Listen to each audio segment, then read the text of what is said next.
A graça e a paz.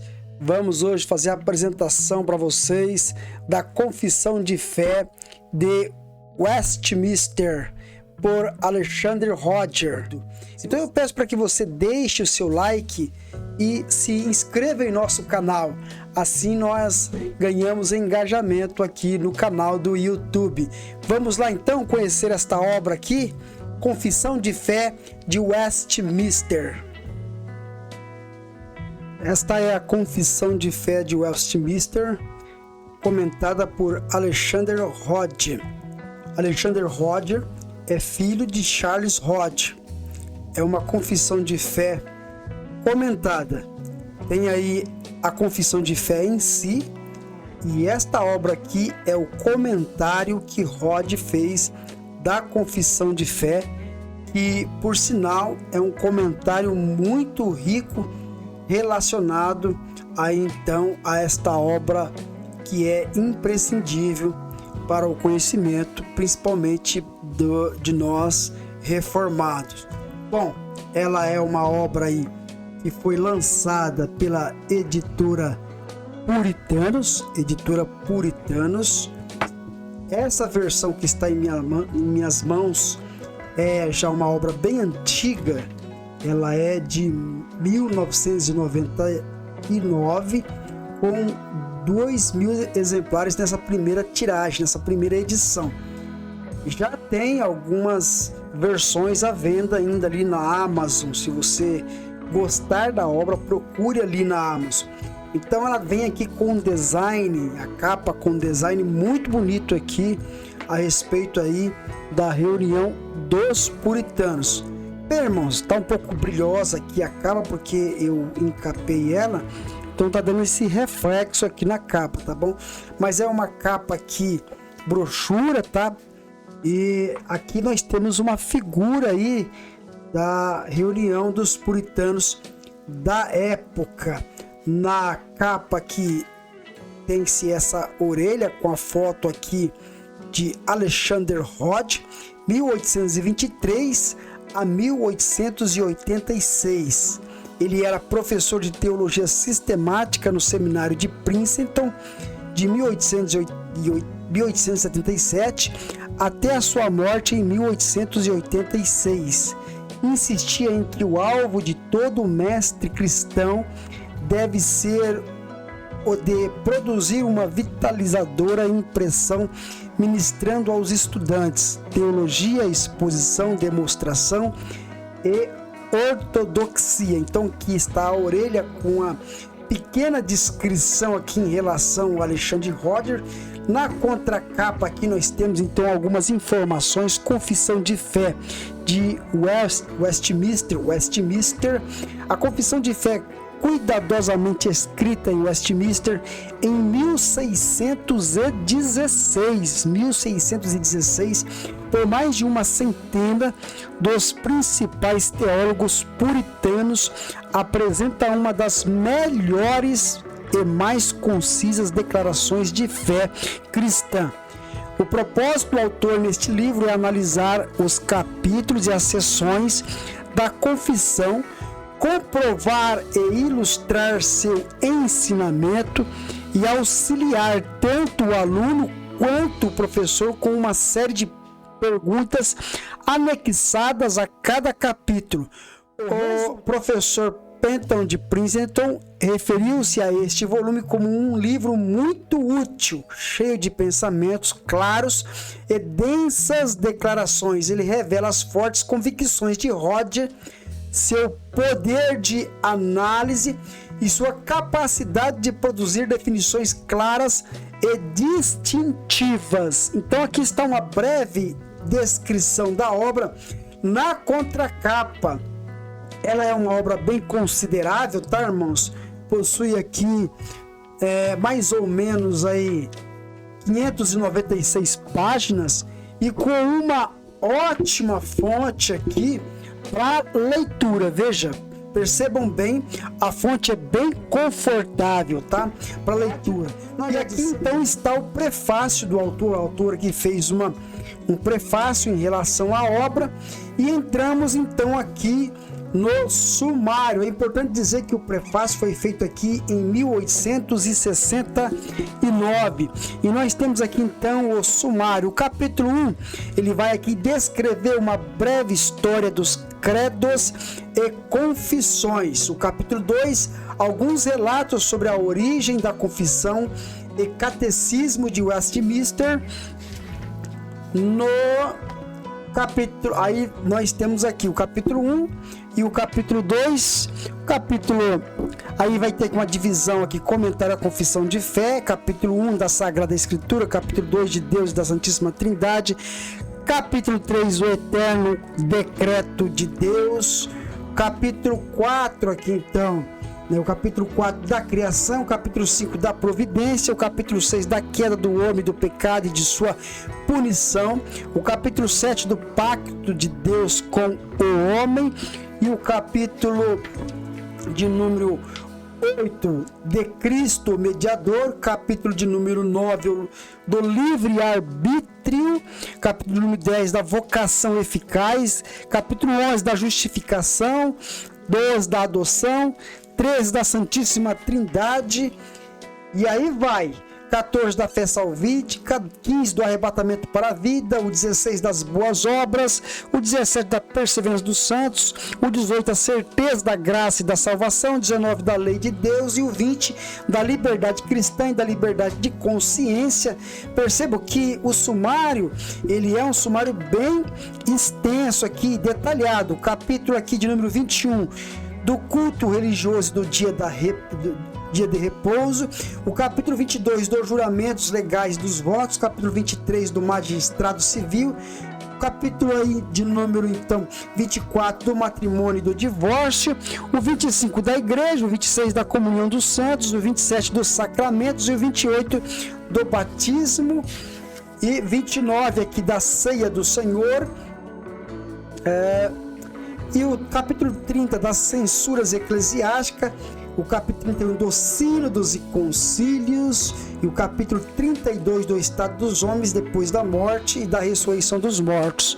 E o capítulo de número aqui 33 do juízo final, e temos lá no final um apêndice a esta obra, um apêndice bem interessante, que vai falar o que é o presbiterianismo, o que se acha implícito na adoção da confissão de Westminster, acerca da passagem da confissão concernentes ao poder do magistrado no tocante à religião e à igreja, e o índice temático aqui a partir da página 581.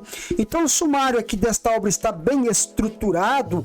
Ele começa aqui apresentando cada capítulo e já aqui trazendo uma breve introdução, é por isso que ele é um sumário bem extenso e bem grande aqui, tá certo? E é uma obra assim bem legal, bem espetacular. Nós vamos aqui então para a introdução do capítulo 1, uma breve história dos credos e confissões. Então o que Alexandre Roger vai fazer aqui é trazer aqui uma breve história dos credos e das confissões aí, desde ali dos pais da igreja até as confissões e credos mais atuais. Então, credo quer dizer, né, crer, tá certo? Aqui, credos e confissões, e ele vai trazer aqui vários deles, né? Os credos antigos que expressam a fé comum de toda a igreja. Então ele vai trazer aqui primeiro os credos antigos, aqueles que expõem a fé de toda a igreja. Os credos formulados antes da reforma são muito poucos e se relacionam com os principais fundamentos do cristianismo, especialmente a Trindade, a pessoa de Deus, homem, e constituem a herança de toda a igreja.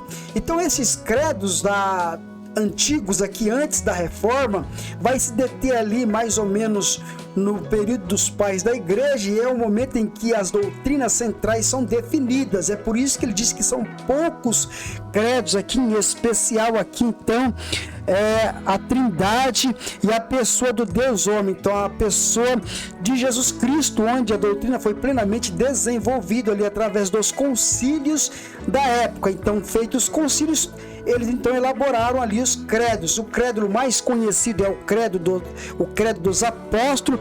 Esse é um dos mais antigos e o mais conhecido. Este não foi escrito pelos apóstolos, mas foi gradualmente formado pelo consenso geral à luz das confissões adotadas individualmente por igrejas particulares e usadas na recepção de seus membros. Então é um credo bem antigo, chamado de credo dos apóstolos. Não foi aí elaborado pelos apóstolos, mas pelos irmãos mais antigos ali, precedentes ali após os apóstolos, que reuniu vários deles, né? Creio em Deus Pai, aqui é o credo dos apóstolos. Creio em Deus Pai Todo-Poderoso, Criador do céu e da terra, e em Jesus Cristo, seu unigênito Filho de nosso Senhor, o qual foi concebido pelo Espírito Santo, nasceu da Virgem Maria, sofreu sob Pôncio Pilatos, foi crucificado, morto e sepultado, desceu ao inferno, o Hades, ressuscitou dos mortos ao terceiro dia. E assim vai aqui então uma breve aqui o comentário que ele vai fazer sobre o credo dos apóstolos. Depois vem o credo niceno, né? O credo niceno, este credo foi formulado sobre a base do credo dos apóstolos. E aí vai também aqui discorrer sobre o credo niceno, o credo atanasiano. Este credo foi evidentemente composto composto muito depois da morte do grande teólogo cujo nome ele mantém, Atanásio, né? Então aqui e vai fazer aqui então uma breve descrição deste credo também. E aqui ele vai falar sobre os credos gerais, os credos e confissões das diferentes ramos da igreja desde a reforma. Então, irmãos, há várias confissões de fé. Confissão batista, confissão presbiteriana e aí por diante. Então aqui os credos e confissões dos diferentes ramos da igreja desde a reforma, tá? Padrões doutrinários da igreja de Roma, os catecismos, e aí vai, né? A confissão da igreja luterana, aqui embaixo seus livros simbólicos, e ele vai fazer aqui essa síntese desses credos e confissões aqui pós-reforma, o catecismo maior, o catecismo menor, a confissão das igrejas reformadas ou calvinista, ele vai colocar aqui nesses termos, confissão das igrejas reformadas ou calvinista. A segunda confissão helvética, preparada por Bullinger, deve ser assim que se pronuncia. E aqui vai, né? Catecismo de Heidelberg, os 39 artigos da Igreja da Inglaterra, os cânones do Sino de Dort. Então, esse capítulo 2 aqui ele vai falar alguns relatos sobre a origem da confissão. E catecismos de Westminster, vai fazer esses relatos aqui no capítulo 2. E aqui ele vai entrar então no catecismo de Westminster. É interessante como ele aborda a questão. A obra, ele começa aqui pegando ali as partes do catecismo de Westminster. Aqui você tem embaixo aqui as referências bíblicas. Então isso aqui é a parte do catecismo, está em negrito, os versículos correspondentes. E o que ele vai fazer aqui então é uma exposição do catecismo de Westminster. Uma exposição muito rica mesmo. Ele vai aprofundar aqui a respeito do catecismo, colocando aqui ponto a ponto o que ele crê e o que ele não crê, o que ele crê, as particularidades. Então é um comentário muito rico e abrangente relacionado aqui às referências bíblicas e o assunto principal ali então, que é o catecismo de Westminster. E depois aqui exposição, cada sessão que ele retoma aqui ele faz uma exposição. Então sessão 3, exposição e as suas particularidades aqui com relação ao catecismo. Aqui mais uma parte, sessão 5, a parte do catecismo e as suas exposições. E no final de toda esta abordagem que ele faz de cada capítulo ali, vai ter um questionário aqui relacionado a todo o material, que eu acho que é algo muito importante, né? Que proposições são afirmadas na primeira sessão? Qual é a primeira opinião falsa exposta no sentido de que o homem é capaz de alcançar o conhecimento de Deus? Como é possível provar que a mesma é falsa? Então ele faz aqui, ele elabora um questionário aqui para que o aluno e o professor ali possa aprofundar no assunto. Então esta é a obra. Todo o catecismo de Westminster está tratado aqui, muito profundo mesmo.